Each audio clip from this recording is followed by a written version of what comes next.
Fala moçada, seja muito bem-vindo no Conexão Agro.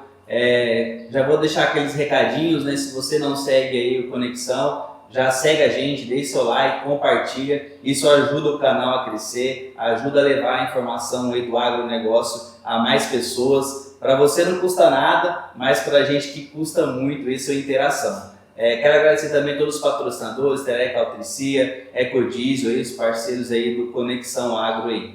Também peço para você, já que nas redes sociais, segue a gente lá no Instagram, que a gente sempre coloca as novidades, os links do podcast, então a gente sempre coloca as informações lá no Instagram, tá? E hoje a gente está fora do estúdio, a gente tentou gravar na estação, mas está numa época cheia de bicharada e não deixou a gente gravar na estação. Mas pessoal, hoje a gente vai fazer um bate-papo muito interessante. Eu estou com 3 feras aqui, 3 pesquisadores renomados, pessoas que é focada, direcionada a estudos, a resultados para ajudar empresas, produtores a posicionar produtos, as melhores doses, as melhores épocas de aplicação. Cada região ela tem a sua particularidade, a gente vai falar muito sobre isso daqui. Agradecer aqui todo o pessoal, agradecer o Grupo Plantagro também pela disposição aí. Então a gente está hoje aqui com 3 pesquisadores do Grupo Plantagro. O Andrei, o Marcelo e a Thaís, e eles vão apresentar aí. Primeiramente, obrigado por vocês aí aceitar esse bate-papo, na plena aí, agora no pré-evento, correria danada de vocês, mesmo assim vocês conseguir um tempinho para falar com a gente da Conexão Agro. Marcelo, começar com vocês, se apresenta para a moçada aí. Imagina, Reginaldo, a gente que agradece a parceria e a oportunidade da gente tá tendo essa conversa de forma que a gente traga bastante informação e deixe o podcast também bem rico, para que valha a pena todo mundo assistir e investir um pouco de tempo. Me apresentando, eu sou o Marcelo Barbosa. Hoje eu estou como o head de pesquisa, ou o chefe de pesquisa da Plantagro, responsável pela área de fitopatologia, que eu vou dividir com a Thaís também, e responsável pela parte de fisiologia e nutrição de plantas também. Falando um pouquinho do histórico, porque a gente se situe, eu formei lá na Universidade Estadual da Paraíba, então tem algum tempo já, em 2000 eu perdi a conta, mas eu fui para São Paulo em 2013, fazer mestrado em São Paulo em 2013, então obviamente eu formei em 2013, e na sequência eu fiz mestrado e doutorado também na Unesp, lá em Jaboticabal, investi um pouco de tempo dentro dessa área de nutrição, fisiologia, solos e também na parte de biológicos. Na sequência, eu fui para o Goiás, onde eu trabalhei por 4 anos e meio na Adubos Araguaia. Na sequência, vim aqui para o Mato Grosso no intuito de fortalecer meu conhecimento na parte de algodão, então trabalhei um tempo como pesquisador de uma outra empresa. Na sequência, trabalhei com desenvolvimento de mercado, também na empresa de nutrição de plantas. Depois fui para a gerência comercial de uma multinacional, como gerente de insumos. E hoje eu estou dentro desse projeto da Plantagro como head de pesquisa. Então, de certa forma, eu meio que passei por algumas posições, vivi um pouco de tudo, e isso facilita um pouco a gente ampliar a nossa visão de mercado e entender tanto o que são as necessidades da ponta, como as necessidades do outro lado também, que é de quem atende esse pessoal. Marcelo, só um adentro aí, Paraíba, meio lá na Paraíba, como que você foi para lá, você é da região, como é que foi? Porque Paraíba, agronomia na Paraíba, que é essa ligação aí? Então, na verdade, na Paraíba, a família da minha mãe é da Paraíba, e eu nasci em São Paulo, mas eu me considero paraibano porque eu vivi toda a parte da minha infância e me formei lá. E o Nordeste, às vezes as pessoas não se atentam a esse ponto, mas o Nordeste ele é muito forte na fruticultura, Então, se a gente pegar hoje aquela região ali do Rio Grande do Norte, por exemplo, Mossoró, vou citar a agrícola famosa, a gente está falando de 30 mil hectares ali de melão, melancia, manga. Então, é um polo muito forte na fruticultura, e aí logo do lado a gente tem ali o Vale do São Francisco também, que praticamente 99% de toda a uva que sai do país, e que abastecem, as uvas de mesa que abastecem os mercados nacionais também sai ali do Vale do São Francisco. Então acaba que o Nordeste é um polo muito forte, pensando em fruticultura, e agora com essas novas fronteiras agrícolas, né, e a gente está falando daquela região do Matupibá, Uruçuí, ali no Piauí também, está crescendo muito na produção de grãos, né, principalmente soja, e todo o litoral do Nordeste, ali também já tem a presença muito forte da cana-de-açúcar. Então antes não tinha, né, mas o Nordeste hoje é um polo agrícola muito importante também. Bacana. E a sua história, Thaís? Então, eu sou natural do Mato Grosso do Sul, né? Sou Thaís Tragioto. Eu me formei, a graduação e o mestrado ali em Dourados. Nesse período ali, da metade da minha graduação até o meu mestrado, eu desenvolvi trabalhos dentro da Embrapa. Eu fui estagiária na graduação durante o meu mestrado e minha pesquisa também foi desenvolvida lá dentro. O doutorado eu já fui um pouquinho mais longe, né? Eu fui para o Rio Grande do Sul, eu fiz lá em Pelotas, né? Na UFPEL. E também fiz minha pesquisa dentro da Embrapa lá. Antes de chegar na Plantagro, eu passei por 2 estações de pesquisas, né? E hoje estou aqui nesse novo projeto da Plantagro. Você é natural mesmo do Mato Grosso do Sul? Do Mato Grosso do Sul. Tereré, então, não pode ter nenhuma mistura. Não, só água e gelo, por favor. Que tava brincando com ela aqui, né? Geralmente o pessoal do programa sabe, né? Que eu coloco energético, eu falo que o meu tereré é batizado, né? Uhum. Então, a pedidos da Thaís, hoje o tereré não é batizado, então, pode experimentar, não tá batizado, tá, Thaís? Eu prometo, tá? Senão ela já ia condenar meu tereré aqui. E você, Andrei, qual que é a tua história, meu amigo? Então, eu sou natural do Paraná, nasci em Céu Azul, mas minha carreira, minha formação foi tudo em Cascavel, no Paraná. Me formei na FAG em final de 2009, mas já trabalhava na Codetec desde 2002. Trabalhei na área de melhoramento e experimentação de soja e fazia mais a parte sul, né, do país. E aí fui parar no Tocantins. Fui parar no Tocantins, fiquei quase 4 anos lá na Corteva. E aí mudei um pouco do foco. Fui para a área de manejo, né, das culturas, né, de soja e milho, né, com todo o preparo de campo, né, desde o preparo de solo, aplicações, né, de controle de insetos, daninhos e tudo mais. E aí fui para a Singenta, retornando para Cascavel. E aí agora estamos aqui na Plantagro, no Mato Grosso, né, que conhecia só de uma passagem só, mas gostando da área aqui, da Plantagro, dos colegas aí também. Bacana. Rapaz, a Plantagro, ela formou um timaço, né? São recentes, né? Acho que é uma nova roupagem aí que o pessoal da Plantagro está trazendo também, né? Vocês estão, acho que 3 meses aí, né? Com esse, vamos dizer, desafio aí, né? De tocar um centro de pesquisa. E, rapaz, tem aqui um pouco de todo o Brasil aqui dentro dessa experiência de vocês 3, né? Muito bacana essa experiência e esse timaço que a Plantagro está trazendo aí para auxiliar aí o produtor e as empresas também, né? Porque acho que é um elo muito forte, né, Marcelo, que a Plantagro tem, né? Uma com as empresas, de fazer os testes, o centro de pesquisa ali, a gente sempre está acompanhando, né? Ela é responsável para trazer informações para a região, tanto para o produtor quanto também para as empresas, né? Porque vocês fazem muito protocolo ali dentro, né? Qual que vai ser o desafio de vocês daqui para dentro com o centro de pesquisa da Plantagro? Então, o primeiro desafio nosso é justamente a gente implantar as ideias, né? Eu acho que cada um vem com uma bagagem, uma experiência que vem acumulada aí das funções que ocuparam durante esse período no mercado. Então, acho que o grande desafio é a gente juntar todas essas ideias e a gente formar um projeto único para poder a gente trazer, né, o que são os resultados esperados. Então, acho que esse é o maior desafio, a gente pegar todas essas ideias e materializar isso no campo. A gente tem pensado, tem discutido muita coisa interessante. A gente sabe que o Mato Grosso, né, em função do que tem de dimensão, de área agrícola, de variação edafoclimática dentro do mesmo estado, oferece, isso faz com que ofereço muitos desafios, né, em todas as áreas, seja ela nas plantas daninhas, no controle de pragas, doenças e também em termos de nutrição. Então, dentro disso, a gente já vem discutindo, vendo o que são os gaps, e a gente está com muita ideia bacana para poder a gente implantar experimentos na próxima safra e trazer informações relevantes para todos os clientes, amigos, produtores e todos que nos acompanham.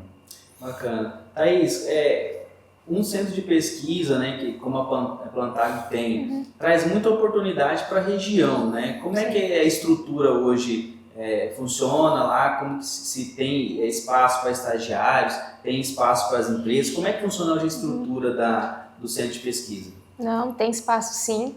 E eu sou até suspeita, né, por falar, porque como no meio da minha graduação eu tive a oportunidade de fazer um estágio dentro de uma estação de pesquisa, que foi fundamental, né, para o meu desenvolvimento profissional.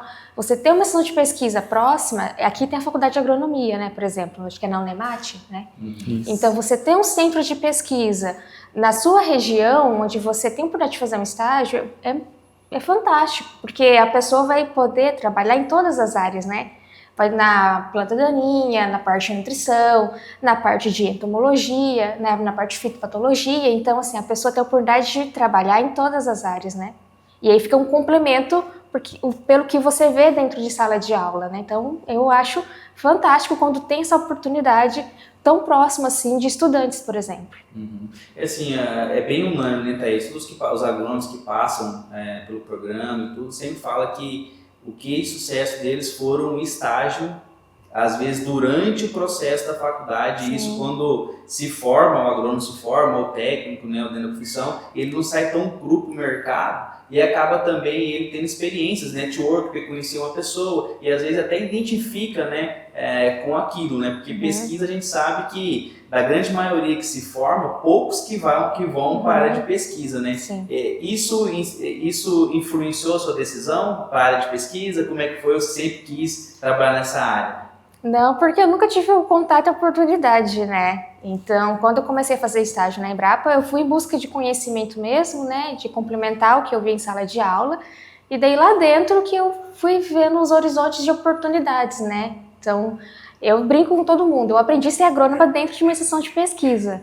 Então, a partir dali, desse meu primeiro contato, fazendo estágio, a interação que eu tinha com os pesquisadores, que eu tive a oportunidade de trabalhar e de aprender, aí mudou a minha visão de plano de carreira, né? Minha virada de chave foi esse estágio na Embrapa. E hoje você recomendaria, hoje para quem está na faculdade, qual assim, hoje o semestre que você fala, não, daqui em diante é bom você procurar um estágio e tal? Acho que desde o primeiro semestre, acho que assim que tiver oportunidade, faça. É bom, né? Porque a gente fala, né, cara, tem muita gente que espera terminar para ir atrás, acho que está perdendo uma baita da oportunidade, né, até se encaixar no mercado. Sim. E tudo, nessa região tem muita oportunidade, né. Andrei, você falou que era da região do sul e tal, né, tá chegando no Mato Grosso agora, tá sentindo alguma dificuldade de clima, de produtor ou não? Os desafios são parecidos? Os desafios são diferentes, né, e principalmente falando da parte de entomologia, né, que é a área hoje que eu conduzo na Plantago. As pressões são diferentes, né, do sul para cá, como eu tive também no Tocantins, em Goiás, né, também. Então o clima a gente quase não percebe muita diferença, né? No sul sim, né, mas o que o agricultor passa, o que o agricultor tem dificuldade, muda um pouco a pressão, né, mas as pragas praticamente as mesmas. E falando em praga, aí, esse ano, né, Marcelo, a gente está vendo aí um índice de praga muito forte, né, principalmente na cultura do milho, está na época da cultura do milho, né? Então, tanto no milho quanto no algodão, você falou que tem uma experiência no algodão, né? Então, o produtor, essa safra, tanto produtor como consultor, empresas também, elas estão tendo um desafio aí na praga, né, da lagarta, né? Hoje, com o centro de pesquisa, isso aí auxilia muito com as ferramentas que vocês têm lá hoje, né, para auxiliar essas empresas, produtor, né? Como é que é feito esses protocolos? Como você tem visto o resultado? Tem feito alguns manejos lá que tem dado certo? Como é que está isso no campo? Não, com certeza, Reginaldo. Eu acho que o que faz essa essa região aqui do Mato Grosso ser tão desafiadora é justamente a região no qual ela fica localizada, nos trópicos, né? Então, uma região onde a gente tem temperaturas, consequentemente, temperaturas mais elevadas, e a gente vem observando nos últimos anos, né, esse aumento dessas temperaturas médias, e a gente sabe que o ciclo de vida do inseto é muito influenciado por esse aumento de temperatura. Então, com aumento de temperatura, a gente tem diminuição do ciclo dele, consequentemente, a gente tem ali maiores pressões dessas principais pragas no campo. Então, à medida que isso acontece, associado, né, ao que a gente vê hoje de gaps pensando em manejo, né, que é justamente diminuição de volume de cauda, aplicação em períodos que não são ideais, a gente está falando de aplicações com baixa umidade relativa do ar, temperatura muito elevada. Então, quando a gente associa todos esses parâmetros, né, condição ambiental, com esse gap de manejo que a gente tem hoje, causa essa problemática que a gente está observando. O que é o grande ponto em relação à estação de pesquisa, né? A grande vantagem da gente ter uma estação de pesquisa e ter pesquisadores focados nessas áreas é que a gente consegue melhorar nossa velocidade de resposta para com o produtor, né? Hoje, se a gente esperasse esses resultados, por exemplo, vindo da universidade, leva um pouco mais de tempo. A gente aqui, como a gente está tendo esse contato mais direto com o produtor, né, com as empresas, a gente consegue melhorar nossa velocidade de resposta. Então a gente observa o problema na safra, dentro da mesma safra a gente consegue montar experimentos, né, buscar resultados, e o que a gente tem de melhor já é divulgado ou na mesma safra ou na safra seguinte. Então os produtores já conseguem utilizar essas informações para a tomada de decisão da safra seguinte, né? Então a gente consegue com isso diminuir bastante o impacto que teria essa espera por resultados advindos de outro local, e também nos ajuda porque são resultados gerados na região. Então, em função do que a gente tem das variações, né, de ambos, de locais diferentes, a gente tem resultados que são muito focados na região. Então, a gente consegue uma melhor precisão e resultados que são mais direcionados, né, para os produtores daqui, e consequentemente a nossa taxa de sucesso ela é mais elevada. Bacana. Thaís, pensando nessa ser assertivo, né, na taxa de sucesso que o Marcelo colocou, como que você faz para montar os seus protocolos de teste? É o produtor que passa demanda? É vocês que analisam? Como é que é feito esse processo aí para entrar com protocolos lá dentro da Plantago? É a união desses dois fatores, né? É muito importante quando vem essa demanda do campo, né, do produtor, porque consegue dar um direcionamento, né? Eu já tive protocolos que eu montei de espécie daninha que eu nunca imaginei que eu fosse montar, e eu montei porque começou a vir uma demanda de produtores de 1, 2, 3 cidades, de alguns técnicos, né, consultores, e eu montei embasado nisso. Então, a gente olha sim como está o cenário, mas as informações que vêm direto do produtor são fundamentais para ajudar a gente a montar os protocolos, que daí a gente consegue ir direto na dor, né, que está acontecendo ali. Então, isso nos dá informação para o que está acontecendo em tempo real, né? Se a gente não consegue logo na primeira safra, quando ela passa, a gente já consegue ter informação e compreender o que aconteceu durante essa safra, né? Hoje, quantos protocolos você está tocando? Só na safra de milho ali, mais ou menos? A gente está com torno... Da tua área ali, focado para você, mais ou menos quantos? Uns 10 protocolos. Uns 10 protocolos. Uhum. E assim, essa questão aí, né? Até a gente estava mais cedo na estação, né? Aquela questão que estava do protocolo lá, a questão dos produtos, né? Uhum. Será mesmo que causa índice? Porque acho que trabalha muito também com a dúvida que o produtor tem, né? Sim. Esse protocolo nasceu quase 100% de dúvida de produtor. Então, assim, começou a vir para nós esses questionamentos, né? Então, a partir desse questionamento, a gente acendeu a luz e falou assim, a gente precisa ver isso, né? Então, pelo tempo que nós tivemos, que nem você falou, faz pouco tempo, né? 3 meses, né? 3 meses, a gente conseguiu colocar esse protocolo piloto, que a gente vai reproduzir ele nas próximas safras, deixar ele maior, com mais informações, né? Porque nessa safra a gente conseguiu colocar apenas em um híbrido, então a ideia é que na próxima safra a gente coloque mais híbridos e leve também em consideração o fator ambiental, que é uma coisa que a gente acredita que o fator ambiental pode estar interferindo nessa relação. Híbrido, herbicida, dose, né, de herbicida, e também a questão ambiental, que pode estar potencializando este risco e potencial que o herbicida pode causar aplicado em estágios mais avançados do milho, né? Ali naquela aplicação a partir de V5, V6, que é aquela apaga-fogo, quando você perdeu o time correto antes, né? Que não é ideal a gente fazer aplicações tão tardias no milho, né? O ideal é a gente fazer ali uma dessecação bem feita, a gente investir em pré-emergente para poder reduzir o número de entradas pós-milho, né? Então o ideal seria a gente entrar apenas uma vez.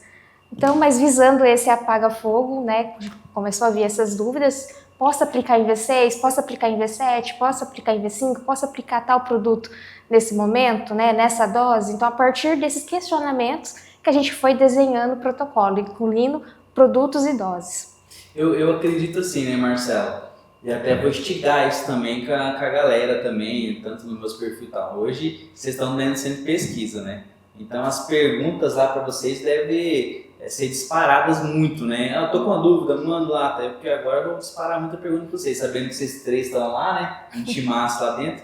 Então, assim, isso também o produtor quer uma resposta de baixo ponto, né? As empresas, ela quer uma validação do produto e o produtor já quer uma resposta para o apaga-fogo, né? Então, assim, acho que é muito importante o centro de pesquisa da região, porque, como você disse no início, né? São problemáticas de micro-região, né? Às vezes o problema que está acontecendo aqui em Nova Mutum não está acontecendo em Lucas, que é do lado, mas se aconteceu em Nova Mutum, também em Lucas também teria um protocolo para fazer isso, né? Dentro disso, hoje, os produtores acessam vocês para esse acesso, você, na tua opinião, ainda é pouco, podia explorar mais de vocês lá dentro? Porque a gente teve lá, a gente vai colocar umas imagens lá, você vai até falar quantos hectares lá, vocês têm muitos protocolos lá, né? De híbrido, de época, herbicida, tem um gap fantástico lá. Você tem, na sua percepção, o produtor acessa pouco essas informações? Sim, ainda assim, Reginaldo, a gente acredita que com o tempo, né, a gente vai ter mais proximidade hoje com os clientes tanto com os clientes do grupo como com produtores da região de uma forma geral. A gente acredita que à medida que o tempo for passando, a gente for se conhecendo melhor, né, a gente for divulgando as informações, né, com solidez, é natural que essa proximidade ela aconteça, né, ao longo do tempo. Então a gente espera que isso seja em pouco tempo, a gente comece, né, a acessar mais produtores. Hoje a gente já tem uma área representada dentro do grupo de forma direta de 60 mil hectares. De forma indireta, hoje a gente já influencia aproximadamente 300 mil hectares, que foi, né, a área que estava representada no nosso último evento, e a gente acredita que à medida que a gente for divulgando mais informações, trazendo mais relevância para a região, essa proximidade ela aumente ainda mais e a gente consiga ter ainda mais interações com os produtores da região. E isso aí cabe muito à tua responsabilidade também, né, André? A questão das vitrines, né? Isso. Hoje a questão das vitrines, ela como que são desenhadas? É por híbrido? Por questão de problemáticas? Como é que funciona? As vitrines, elas têm a função de reunir, né? Unir, na verdade, o que tem de supra-sumo nas empresas, né? E passar para o produtor o que está ali na ponta, né? E as vitrines vai reunir tudo, de todas as empresas, né? Então a gente tem híbridos já renomados, já com um bom posicionamento no mercado, né? Comparado com os novos que estão chegando aí, né? Então é um lugar que reúne todas as empresas e onde é que todo produtor vai passar ali, né? Que vem para o evento, no caso, vai ter a possibilidade de visualizar, né? E tirar as dúvidas com o pessoal ali de cada empresa, né? Então é um ponto chave as vitrines, né? Para estar unindo, né? Essa parte da pesquisa, né? Com a ponta que é o produtor que vai tomar a decisão, o que vai poder plantar lá na sua lavoura, né? O melhor híbrido ou cultivar, né? Então a vitrine é importantíssima, né? para a região, principalmente, né? E Reginaldo, aproveitando esse ponto, né, que a gente está comentando sobre as vitrines, que é extremamente essencial, né, porque a gente tem buscado cada vez mais, né, altos tetos produtivos. E esses materiais genéticos hoje têm sido moldados em função disso, né? A gente tem buscado materiais com tetos produtivos cada vez mais altos. Só que em contrapartida, né, para você inserir algum tipo de tecnologia nesse material, a gente acaba retirando de outro. E acaba que esses materiais com tetos produtivos mais altos acabam sendo mais sensíveis, né, a algumas coisas, como por exemplo doenças, ataque de algumas pragas e a condições climáticas. Então, por exemplo, hoje a gente estava fazendo uma rodada na estação e a gente viu que tinha alguns híbridos, né, que sofria em função de temperatura mais do que outros, né? Então, se a gente dá uma olhada ali no solo, você com 10 centímetros consegue encontrar água. Então, isso quer dizer que não é estresse hídrico e mesmo assim tinha híbrido enrolando a folha, né? Que é justamente pela falta de turgor celular. Então, você tem água no solo, mas esse híbrido não está conseguindo manter o turgor celular. Por que isso está acontecendo? Muito provavelmente porque a transpiração dele, né, na tentativa de resfriar a célula, está sendo superior à capacidade de absorção de água. Então, isso quer dizer que é um híbrido que vai sofrer mais condições adversas, principalmente de temperatura, e isso pode retirar o potencial produtivo dele. Então, são esses tipos de observações que, por meio das vitrines, a gente consegue fazer e direcionar, né, para poder entender o que está acontecendo, né, dentro desses híbridos. Então, por exemplo, tem híbrido que a gente sabe que tem um teto produtivo muito alto, mas ele é mais sensível, por exemplo, à cercóspora, à diplódia. Então, dentro disso, isso quer dizer que a gente não vai recomendar o híbrido? Não, a gente pode recomendar, só que com os adendos, né, de que ele possui algumas sensibilidades, na qual a gente precisa trabalhar com um manejo mais específico para poder ele não perder potencial produtivo em função dessa sensibilidade. Então, são esses parâmetros, né, que o Andrei estava comentando em relação aos híbridos que são muito importantes e é isso que faz com que a gente sempre invista bastante nessa vitrine de materiais para a gente tanto testar coisas que estão no mercado como novos materiais que estão surgindo, né? E nesse sentido, também é importante que a gente começa a entender, né, que existe ainda gaps em relação ao posicionamento das próprias empresas, porque esses materiais surgem em determinadas regiões e às vezes a gente não tem o afinamento necessário para o posicionamento deles em determinadas regiões. Então a gente vê que tem muito gap em relação à população, por exemplo, né? Então geralmente o pessoal das empresas passa uma população padrão ali, por exemplo, 60 mil plantas, 65 mil plantas para todas as regiões e a gente sabe que não funciona dessa forma. A gente precisa fazer esse ajuste fino de população para poder a gente fazer com que esses materiais expressem esse máximo teto produtivo.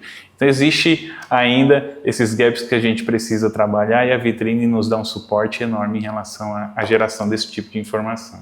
E o Garolo, né? Garolo falou muito isso, né? Que cada híbrido, você está comprando uma caixa de produtividade. Mas para essa caixa de produtividade que você está comprando de um híbrido, você precisa também ter na sua propriedade aquela matéria que enche aquela caixa, né? Porque às vezes o produtor ele compra o híbrido pela caixa de produtividade. Não, o híbrido dá 200 sacos. Mas o solo, a adubação dele é para 140. Então, para que ele vai querer um híbrido de 200 sacos se ele precisa só de um híbrido que produza 150? Então, é entender, né, justamente isso, né, Marcelo? Entender qual que é a caixa que eu tenho na minha fazenda, na minha lavoura, para me suprir um híbrido, né? Porque, como você falou, nem todo híbrido vai dar em... Não, o vizinho lá colheu 180, eu quero aquele híbrido que colhe 180. Tá, mas... E seu solo, como é que tá? E a sua nutrição? E seu manejo, né? Eu acho que teria que ser inverso a escolha dos materiais, né? Como que tá meu solo? Como é que tá a minha saturação? Como é que tá a minha adubação? Qual o híbrido que se encaixa no meu perfil? Não o perfil que encaixa na fazenda, né? 140. Não, eu quero 180. Tá, mas você não tem caixa para 100. Não, aumenta o adubo. Mas será que é só aumentar o adubo vai dar os 180? Às vezes não é só aumentar o adubo, né? Então, sobre isso aí, às vezes é questão de erva daninha, é questão de nutrição, né? Então, eu acho que a caixa que a pesquisa entrega acho que se eu fosse produtor, eu moraria dentro do centro de pesquisa. Vai ser tão chato que, e aí, cadê resultado? Qual? Bora, vamos ver, vamos aqui. Como é que você vê isso, Thaís?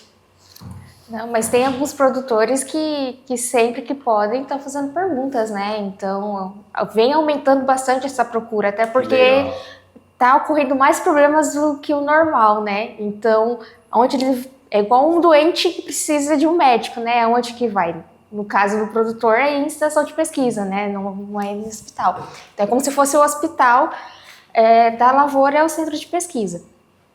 Então, vem crescendo bastante essa demanda. Eu tenho essa sensação, acho que os meninos acho que também, né, ao longo dos anos, né, vem aumentando a procura. E Andrei, você acha que vem aumentando a procura? Porque assim, geralmente tem aquela máxima, né? A água bate na bunda e o nego se esperta, né? Porque até então, quando estava tudo muito fácil, digo assim, né? As coisas estavam resolvendo, o herbicida era só um tipo, matava tudo, né? Sim. O preço do milho era baixo, então agora com esses preços que estão aí, com a demanda de milho, aí acaba que tanto o comercial quanto o produtor ele tem que ser mais técnico, né? Então uma aplicação errada, ele perde aí 10 sacos fácil por hectare, tanto num fungicida mal aplicado, num herbicida mal posicionado, né? Às vezes um preço que a gente estava vendo lá, que foi bastante interessante, né, Andrei? Queria até que você comentasse sobre isso. 5 aplicações de inseticida e o do lado as mesmas 5 aplicações de inseticida e um controle totalmente diferente. Então como é que a campo é isso? Os protocolos baseados nisso, né? A gente faz os testes, né? De princípios ativos, né? Doses, né? E colocação dos melhores produtos hoje, né? Então a gente vê isso hoje, né? A gente viu hoje lá na estação, né? Que uma simples mudança de princípio ativo, né? As aplicações ocorreram todas no mesmo dia, né? Não teve diferença nenhuma de dias e horas, né? Essa questão de minutos, né? da aplicação. Então, o que posiciona um produto, né? Um controle de insetos, principalmente de pragas, né? Os princípios ativos, né? Que a gente vai testando, vai vendo qual que é o melhor, né? Para aquele momento, né? Para aquela pressão.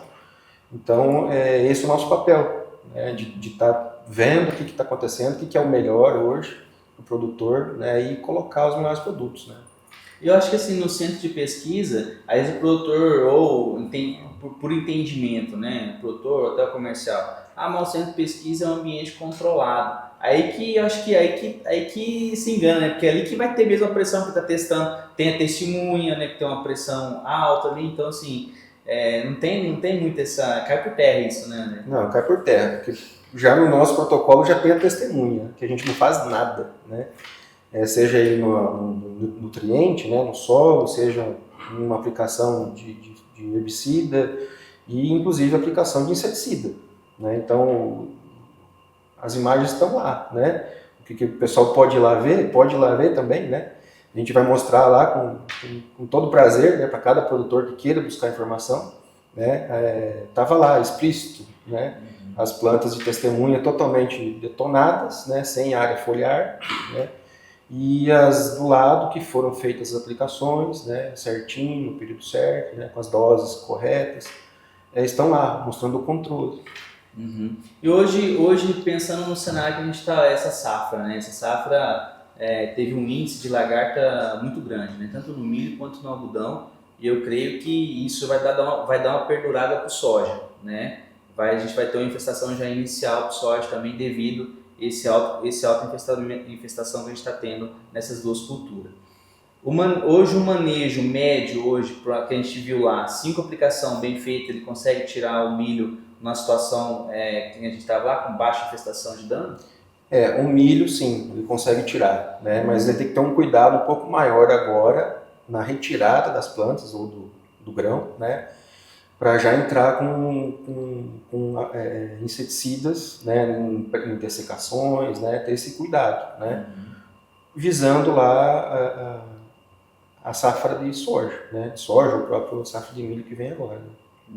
Então é importantíssimo esse cuidado agora na retirada do grão, né. Sim. Marcelo, agora pensando nos desafios aqui para frente, né, finalizando aí na cultura do milho, já programando já as culturas de soja? Como é que vocês estão se posicionando? Como é que está essa questão dos protocolos? As empresas podem procurar vocês? Como é que está esse processo? Sim, a gente, inclusive eu acho que já queimando a largada, né? A gente não somente está se preparando para a soja, como para algodão também, né? Então eu acho que essa é uma das grandes novidades que a gente tem para a próxima safra na estação, que agora a gente vai passar a trabalhar com a cultura do algodão também. Então a gente já está com todo o planejamento montado, né, para trabalhar com soja primeira época, pensando em experimentos ali visando altos tetos produtivos, com nutrição, a parte de fitopatologia, nematologia, herbicida também. A gente já organizou as áreas que vão ser soja segunda época, que é justamente aquela soja plantada um pouco mais tarde, para poder a gente conseguir, né, avaliar experimentos com objetivo de controle de ferrugem, quebramento de haste. A gente já programou uma área também para poder a gente realizar os experimentos com algodão primeira safra. Então a gente sabe que o algodão primeira safra passa por uma condição totalmente diferente do que o algodão segunda safra. Então nessa situação a gente também vai avaliar tetos produtivos, vai trabalhar bastante a fisiologia da planta, porque é uma cultura que, em função das condições climáticas, tem uma taxa de crescimento muito agressiva, e a gente acaba perdendo muita estrutura reprodutiva e maçãs, inclusive, depois, por conta desse crescimento muito alto, né? E aí a gente tem um fechamento muito rápido das entrelinhas ali, com 60, 70 dias, uma taxa de sombreamento acima de 60, 70%, isso favorece o cenário para doenças, né? E consequentemente a gente diminuindo essa quantidade de luz ali sobre a folha do terço inferior, a gente diminui a atividade fotossintética, deixa de translocar ali os carboidratos para a maçã. Então, sempre que a gente tem ali etileno alto na folha, com baixa concentração de carboidrato, a gente tem, né, o abortamento dessas estruturas reprodutivas, e no algodão isso é muito visual. Então a gente vai trabalhar bastante fisiologia do algodão nessa próxima safra, pensando em atenuar essa problemática que é muito forte aqui na região. Vamos trabalhar com algodão segunda safra também, que é o mais representativo, né, da região, que é justamente aquele algodão plantado ali em janeiro, em cima de uma área de soja precoce.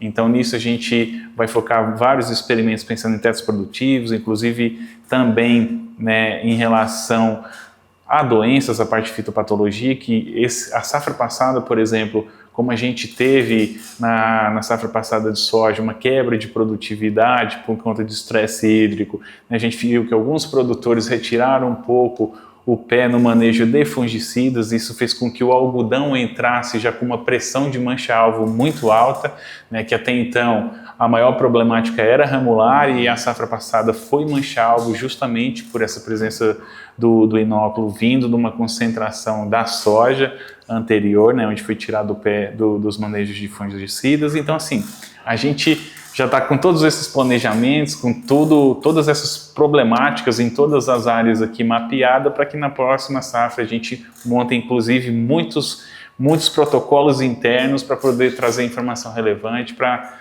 tentar dar um direcionamento ao que são essas principais problemáticas da região, tanto na soja como no algodão, e também do milho, que a gente não vai deixar de trabalhar. E o milho, o algodão na nossa região, ele está crescendo todo ano, né? Está aumentando o mercado de algodão, né? Produtores menores plantando, então eles precisam de bastante auxílio nesse processo aí, né? Thaís, e pensando, esse ano a gente falou muito a parte técnica, né, no campo, falou muito de lagarta, né? Lagarta, um pouco de doença, mas eu ainda vejo lavouras mal manejadas com plantas daninhas. Qual que é a sua visão nesse manejo aí na cultura do algodão? Pode ser um problema? É um problema? O que você tem visto aí na região? Então, planta daninha, para a gente poder entender como que ela ocorre na área, a gente precisa entender o histórico da área, né? Então, assim, se for plantar um algodão num histórico, seja de milho, de soja, qualquer outra cultura, né, anterior, que vem ali com um banco de semente, então essa planta daninha vai incomodar no algodão também, né? Então, é importante também entender o histórico da área. Então, vai muito do que está no manejo anterior, porque é o manejo anterior que vai estar impactando nesse, né? Pode vir uma solução eficiente para esse primeiro ano do algodão? Pode, mas ela não vai ser o salvador da pátria, né? Se está fazendo coisas erradas anteriormente. Então, tudo depende do manejo, seja ele no que você está colocando em prática agora, mas também tem reflexo do que você utilizava anteriormente, né? Hoje de controle assim no milho, o que está sendo uma problemática hoje na campo?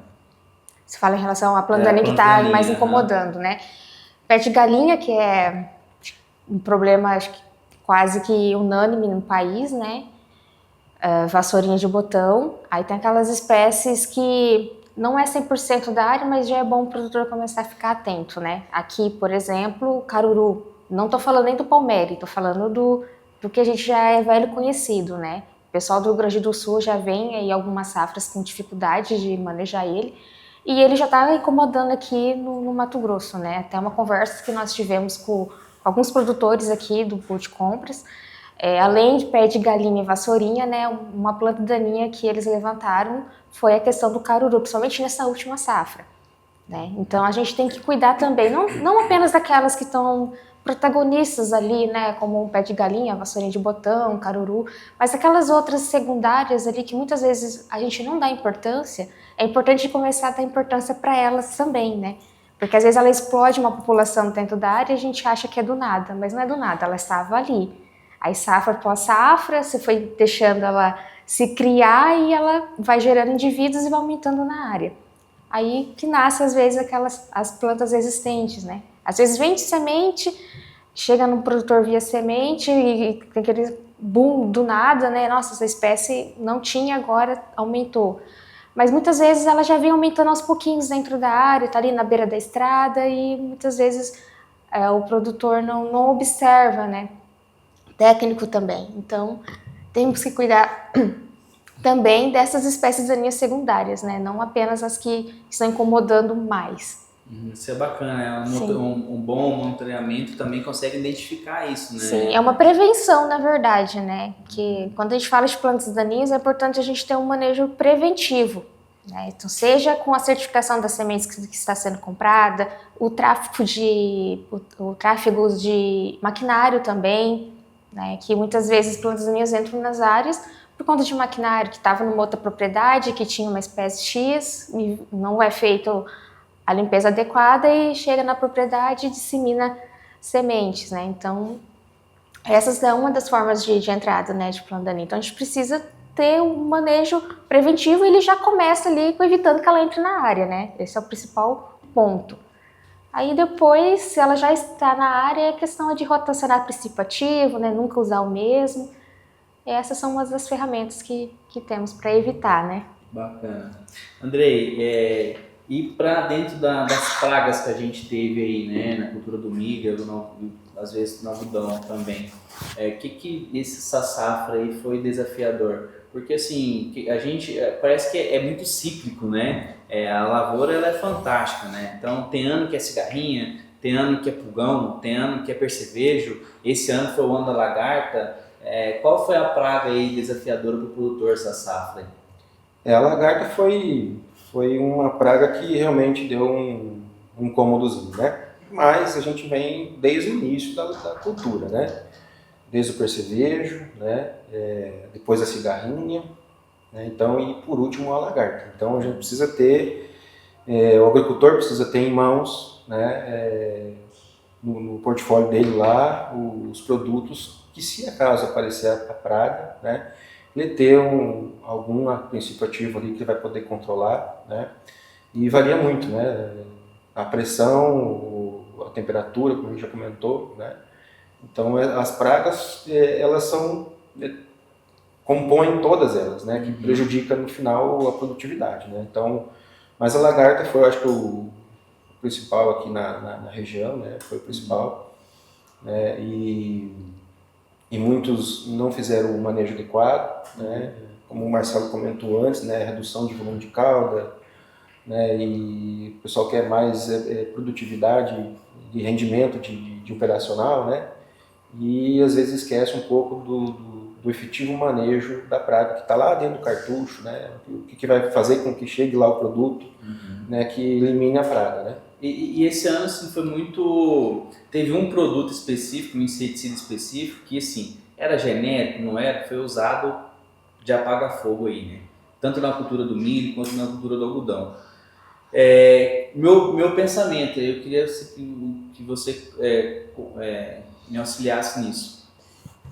A parte técnica, até da grande maioria, né, do agrônomo, técnico que vai, do produtor lá, não estão se preocupando em olhar os estágios da praga para poder entrar com um produto efetivo, e estão recomendando só apagar fogo, sendo que aquele que eu tenho visto, eu vi uma lavoura que não precisava ter entrado com um produto tão forte, né? E aí começou a usar 3, 4, o cara usou 4 aplicações do mesmo produto e o produto é apagar fogo. Daqui a pouco a gente não tem mais essa molécula também de tanto esforço. Eu acho que falta um pouco também da parte técnica de entender mais o ciclo da praga, né? Então, se eu estou no Inster tal, eu tenho que usar tal produto, às vezes até mais barato, às vezes com a dose até menor, mas eu vejo que a parte técnica está muito no tipo assim, usa tal dose, não apaga fogo, mata leão lá, pum. Depois de novo, não tem um olhar clínico, né? Você tem visto isso também? O que é o principal ponto, né? Hoje, a maioria dos produtores, né, com uma quantidade enorme que tem de áreas aí, né, o primordial é um bom monitoramento, né? Então, ficar de olho, né, nos danos que a planta apresenta, né, uma raspagem, né, ou percevejo, né, perfuração, né, e justamente isso que você comentou, a relação, a questão do Inster, né, da praga, né, a hora que você vê, né, você não pode aplicar na hora que você vê a praga, né, você tem que observar os danos primeiro, né, e já entrar com produtos que não são tão maçantes assim para a cultura e tudo mais, né, então esse é o ponto principal, né, de você ter um bom monitoramento, né, e aí uma boa posição de inseticida, né, no momento certo da praga no Inster que ela está. Uhum. Marcelo, assim, a gente também acompanha isso, né? Às vezes que tem um problema do produtor, também quando resolve aquele problema, automaticamente ganha-se em produtividade, né? Às vezes já estava aquele problema ali instalado, às vezes uma doença ali que não dava tanto prejuízo. Quando começa a dar prejuízo, aí o produtor ou a parte técnica olha para aquilo com um olhar diferente e vai de loco, né, para resolver aquele problema, e isso também aumenta a produtividade, né? E pensando em doenças, como é que está os manejos hoje, pensando na cultura aí do milho, como é que está os fungicidas, tem tido um bom controle, como é que você viu essa safra aí, os requerimentos de produtividade, até quantas aplicações de fungicida dá para fazer, em que fase não aplicar, porque assim, ainda eu vejo assim, ainda é uma briga ainda, né? Aplica no pré-pendão, não, aplica quando está pendoando, não. Então, como é que você tem visto isso? Então, a cultura do milho, né, a gente vê uma relação muito direcionada ao que é o preço do grão, né? Então a gente sabe que em anos que o grão está um pouco mais valorizado, o pessoal se dispõe a investir um pouco mais, e em anos que a gente tem uma baixa ali do valor do grão, o pessoal tira um pouco o pé do investimento. Mas o milho é uma cultura fantástica, né, que tem um teto produtivo muito alto, e a gente tem condições muito favoráveis a buscar uma média de produtividade muito maior do que é hoje.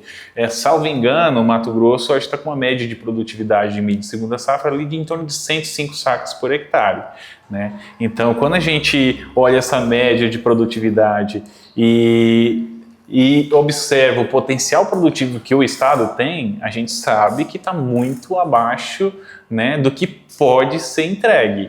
Então, e isso vem justamente da questão do investimento. Então, a gente sabe que para manejo de fungicidas hoje, né, a gente estava rodando as áreas, você viu, né, o que a gente tinha hoje de incidência, pensando principalmente em diplódia, né, pensando também em bipolares, que eu acho que é a doença que tem causado a maior pressão a essa safra, cercóspora também, né, já numa incidência bem alta, a gente vê a antracnose agora chegando também. Então, assim, o milho, se a gente investir, ele entrega, né? Então a gente pode buscar, esse ano inclusive a gente está observando áreas de plantio muito tardio, né? Inclusive em março, com perspectiva de produtividade acima dos 100 sacos, né? Então, se a gente olhar para o cenário climático desse ano, que a pluviometria nessa safra ali já tem um pouco mais de 500 milímetros aqui na região, né? Então a gente, analisando esse cenário, a gente consegue buscar testes produtivos aí acima de 150, chegando a 180 sacos por hectare, dependendo do nível de investimento. Então, cabe sim mais investimento, né? E aí entra em todas as áreas, né? Não só na fitopatologia, como dentro do controle de pragas, a gente viu, né, o dano que tem causado e o que tem, né, e o tanto que tem retirado do potencial produtivo, plantas daninhas também, quando a gente olha a mata competição ali nos experimentos, né, onde não foi feito um manejo adequado, a gente vê aquele porte de planta muito inferior, o colmo, né, com diâmetro menor massa foliar. Então tudo isso quando a gente olha aqueles resultados lá de diferença, às vezes de 5 sacos, 10 sacos, 15 sacos, é justamente o que foi deixado de fazer de investimento na cultura. E aí quando a gente volta para a fitopatologia, né, que aquelas folhas ali do terço inferior representam aproximadamente 10% do que é a produtividade do milho, se a gente não fizer manejo para poder diminuir essa pressão e fazer com que essas folhas tenham uma vida mais longa para poder conseguir translocar esses carboidratos ali para poder produzir a proteína, encher o grão, então a gente está falando aí de 10%.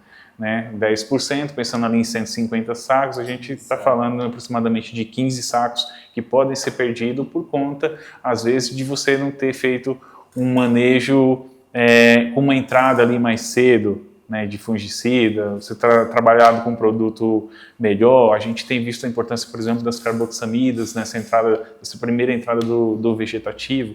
Então, existe ainda como a gente melhorar, como a gente investir um pouco mais, melhorar os posicionamentos que a cultura ela entrega. O que precisa ser feito, talvez, além de associar essa questão técnica, a gente vê a questão de custo e, né, no ano que a gente sabe que se paga, que vale a pena investir, que o clima está favorável, a gente fazer um manejo mais robusto para buscar esses tetos produtivos. Falando em teto produtivo, vamos lá.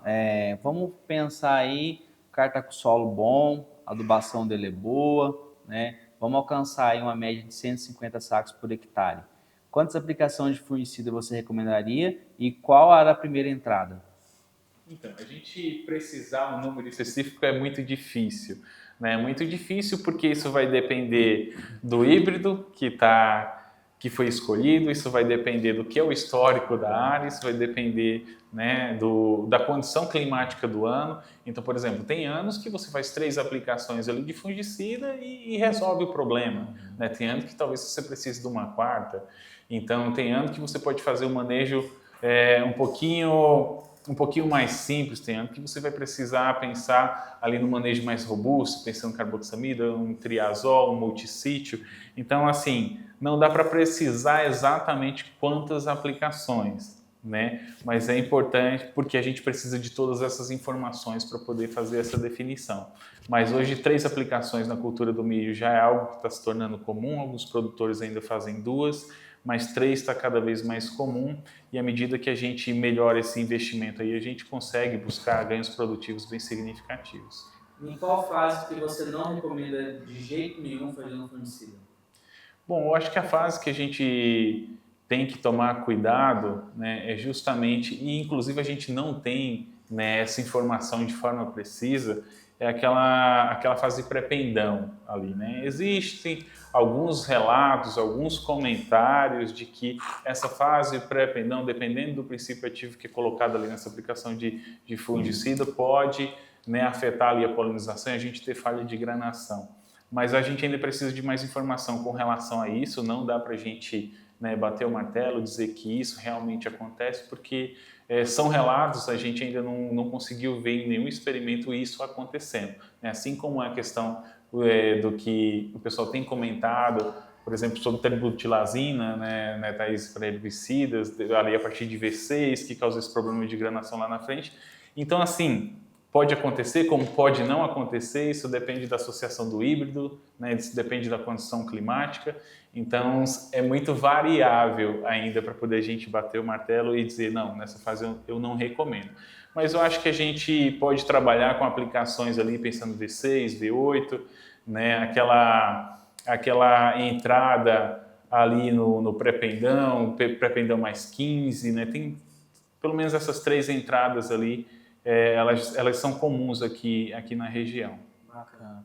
Thaís, sem plantar no limpo, dá para plantar no matinho e depois aplica alguma coisa. É isso não. Plantar no limpo sempre, né? Isso aí é o ideal, seja qual for a cultura, né? Uhum. E assim, né, tem anos que o produtor, às vezes, por questão de que não chove, ele dá uma segurada ali na entrada, né? Pensando principalmente na cultura do soja, né? Porque do milho sempre tem umidade para vir fazendo esse manejo, é um pouco mais fácil, né? Pensando aí nessa questão já, vamos adiantar um pouco para o soja. Qual que seria um manejo aí? Você gosta de trabalhar com pré-emergente, não gosta? Qual que é a sua recomendação? Não, pré-emergente é fundamental, não é mais artigo de luxo, né? Então, principalmente agora, com essa ocorrência dessas espécies de difícil controle, que produz muita semente, né? Como é o caso do próprio caruru, né? Que produz muita semente. Então, pré-emergente, ele é fundamental. Uhum. Qual os cuidados aí a gente, pensando em soja, né? Porque o milho já foi, né? Quais os cuidados que a gente tem que ter para iniciar essa cultura do soja? Às vezes o meu milho saiu no mato, agora. Qual que é a recomendação que você faria aí para iniciar a cultura do soja? O manejo já pode começar até na colheita mesmo do milho, né? Aproveitar ali que a máquina passou, cortou, né? Principalmente pé de galinha, né? Que muitas vezes ele já está entouceirado. Então a gente usa isso ao nosso favor, né? Então já pode fazer uma aplicação ali logo após que colher o milho. Conforme o intervalo que você tem aí para plantar a soja, aí a gente vê quais são os produtos. Um de contato iria muito bem, né? Aí no manejo da soja, aí conforme o pré-emergente que for mais adequado à sua realidade, porque infelizmente hoje a gente não tem um pré-emergente não glifosato que vai controlar todas as espécies de plantas daninhas. Até por isso, nos últimos anos, as empresas têm investido em fazer formulações, colocar 2 princípios, agora tem empresas já com 3 princípios ativos, justamente por isso, para poder aumentar o aspecto de espécies daninhas dentro da área. Então, aí alguns pré-emergentes a gente precisa tomar um pouco de cuidado, porque tem que ter um intervalo de segurança para poder semear a soja. Outros a gente pode fazer plante e aplique, né? E tem outros que a gente pode fazer até pós-soja, né? Então, tudo vai depender de qual pré-emergente você precisa utilizar e a partir daí a gente vê quando ele pode ser aplicado. Mas para isso precisa entender a comunidade de plantas daninhas dali, né? Quais são as minhas mais problemáticas, quais que eu quero ter como alvo, né? E a partir daí a gente escolhe qual que é o melhor pré-emergente para se encaixar naquela realidade. Até porque tem pré-emergente que às vezes naquela daninha não tem uma ação eficaz que já passou, né, de estágio. Então é muito voltando ali a parte técnica de entender o que vai aplicar, né? Não, aplica tal produto que é bom, tá? Mas é bom no estágio inicial. Depois que a planta já é perene, já não vai mais ter, né? Então a parte técnica também a pessoa tem que ficar muito de olho, né? Então, assim, pré-emergente a gente precisa atingir semente. Então, ali já pensando em pós-emergente, se ela passou do estágio, daí fica já muito complicado de você resolver isso numa aplicação só. Aí tem que se investir em sequenciais. E conforme for a espécie, conforme for o tamanho que ela tá, daí 2 aplicações não resolve. Precisa de 3, dependendo até 4. Né? Então, assim, vai depender realmente da espécie que está ali, do estágio que ela tá. E aí a gente tem que ajustar daí números de aplicações. Rapaz, eu tô com umas 582 perguntas para vocês aqui, mas o tempo tá muito curto aqui. Vamos partir para a reta final. Quero agradecer aí pelo tempo de vocês, o bate-papo. Andrei, deixa uma mensagem final aí e pode interagir com a galera aí. Pode ir lá te visitar, vai ter um chapéu, um brinde ou enxada? Não, é uma enxada. Eu não quero não. Uma bomba costal. Para entender, né? Pegar a prática do negócio, né, André? Exatamente, mas fica aberto, né? O pessoal que queira nos visitar, trocar umas ideias aí, fica à vontade. Estamos aí para isso, né? Então, para tentar sanar as dúvidas das pessoas, né? Bacana. Marcelão? Não, então, eu gostaria de agradecer a parceria, né? Eu acho que a gente teve um um momento aqui muito rico de conversa. Então, agradecer a parceria também, convidar, né, a todos, né, que tenham curiosidade de conhecer a estação, né, e até quem conhece, mas já faz um tempo que não vai lá, né, fiquem à vontade, todos são sempre muito bem-vindos. A gente tem sempre muita informação bacana para ser compartilhada, ser visualizada no campo, né, que às vezes tem gente que é igual São Tomé, né, precisa ver para poder acreditar, e não existe lugar melhor para poder observar essas diferenças do que numa estação experimental, onde a gente tem pesquisadores de todas as áreas, a gente tem protocolos de todas as áreas e muitos resultados ali, né, inclusive com visual bem interessante para poder ser demonstrado. Então, que todos estejam convidados a visitar a estação, nos acessar, né, que a gente está sempre disponível, tanto para os clientes da Plantagro, como para clientes da região, como para alunos, né, e as empresas que são nossos parceiros, e quem deseja também realizar parceria com a gente. Então, estão todos convidados, fiquem sempre à vontade, que a gente recebe todo mundo, né, com os braços abertos e com muita alegria. Bacana, Thaís. Eu quero agradecer, né, a oportunidade desse nosso bate-papo, né, nessa troca de informação. E faço as minhas palavras do Marcelo, quem tiver interesse de conhecer a estação, assim como o Andrei também já chamou, a estação está aberta, né? E, além disso, dúvidas, algum problema que está acontecendo aí no campo, pode trazer para nós, porque a gente não consegue estar em todas as propriedades, né? E essa informação, quando vem direto do campo para nós, ela é muito valiosa. Então, até eu faço uma mensagem final, se puder trazer tudo de problema que estiver ocorrendo, pode trazer para nós e também pode nos visitar. Então, mais uma vez, muito obrigada. E justamente é isso, né? A estação é para resolver problemas, né? Ou antecipar problemas, né? Então, assim, pessoal, vocês aí que queiram mandar alguma mensagem, ó, entra no Instagram lá da Plantagro, lá, pode mandar mensagem no Instagram, que eles estão, logo o pessoal lá da assessoria manda para eles, às vezes demora um pouquinho, mas eles entram em contato, respondem, então um canal aí bacana para vocês acessar é pelo Instagram. Também fique de olho nos eventos que a Plantagro faz, que geralmente são os eventos que levam conhecimento, traz resultados, não é simplesmente só um evento, mas eu acho que é mais que um catálogo, né, Thaís, né? Então, primeiramente quero agradecer vocês por esse bate-papo e falar que a gente está aberto também. E a gente vai voltar a fazer outros bate-papos depois da finalização dos resultados, aí a gente pode fazer um bate-papo também, porque tenho certeza que a galera vai começar a acessar. Tal coisa, eu falei, peraí que eu tenho 3 pesquisadores aqui que eu vou mandar para eles essa perguntinha aí. Então, pessoal, você que não é inscrito ainda no canal, se inscreve, deixa seu like, compartilhe para ajudar a gente. Se você tem alguma... Reginaldo, vamos falar de tal assunto, manda sugestões, tanto aqui no YouTube, quanto também lá no Instagram. A gente está aí para responder vocês e levar um conteúdo que possa agregar no dia a dia, com informações. Então, está vendo que a gente está com 3 pesquisadores, fantástico. Eu, quando foi assim, parte de pesquisa eu não tenho muito jeito, não. Eu gosto mesmo da picaretagem, né? Tô brincando. Eu gosto da parte comercial. Mas, assim, pessoal, Deus abençoe, obrigado e até semana que vem.